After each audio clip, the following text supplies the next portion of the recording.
Video کو like کر کے آگے شیئر ضرور کر دینا۔ کوئی 31 نائٹ بنا رہا ہے، کوئی نیو ایئر منا رہا ہے۔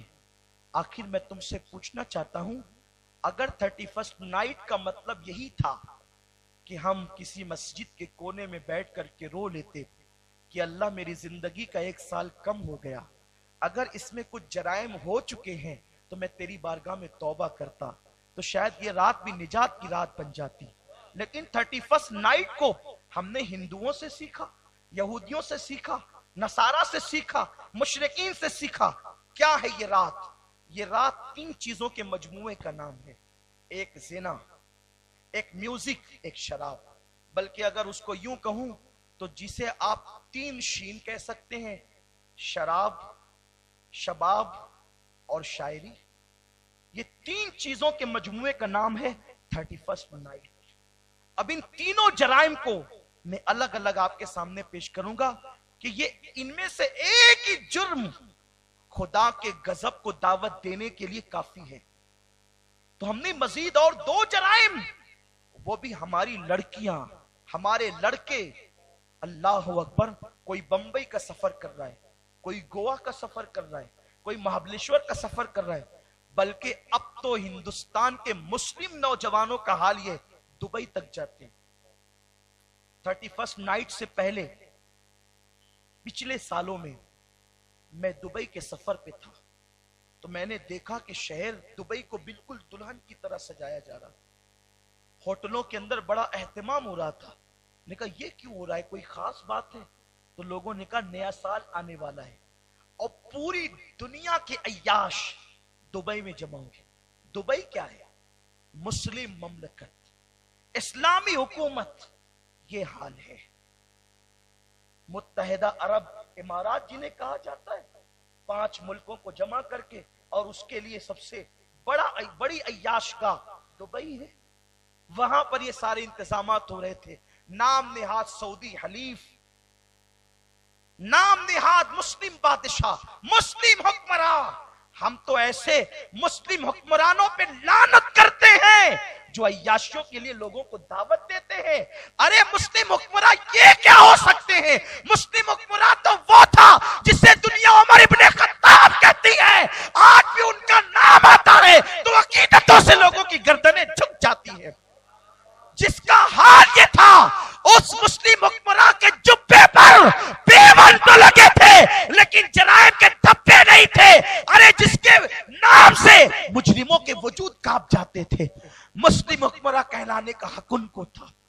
لیکن ہمارے ساتھیوں نے بتایا کہ جس وقت 1 جنوری کی صبح طلوع ہوگی تو یہاں سے بوتلوں کے ڈرم خالی ہو کر کے نکلیں گے، اس لیے کہ اتنی شراب پی جائے گی کہ آج سے پہلے پورے سال بھر میں اتنی شراب کسی رات نہیں پی گئی۔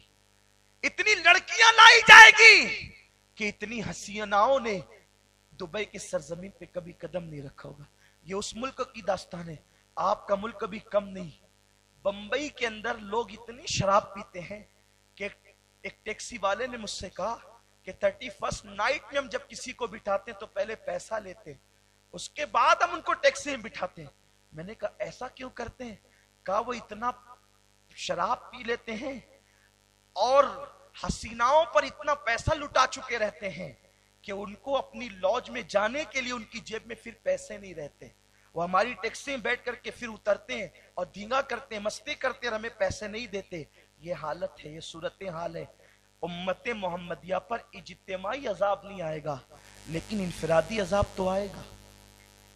انفرادی عذاب میں یہ امت گرفتار ہو سکتی ہے، مطلقاً آپ کو کس نے کہہ دیا کہ آپ پر کوئی عذاب نہیں آئے گا؟ جس طرح اور امتیں اجتماعی طور پہ ہلاک ہوئی ہے، یہ امت اجتماعی طور پہ ہلاک نہیں ہوگی لیکن انفرادی طور پر یہ امت عذاب میں گرفتار کی جائے گی۔ اور جب میرا اللہ عذاب کا ارادہ کر لیتا ہے تو پھر وہ معصوم بچے، معصوم بمانے بے گناہ، معصوم اس معنی میں نہیں جس معنی میں شیعہ کہتے ہیں، بے گناہ معصوم بچے، پھر قدرت ان کو بھی عذاب میں گرفتار کر دیتی۔ میرے آقا صلی اللہ علیہ وسلم نے ارشاد فرمایا، امام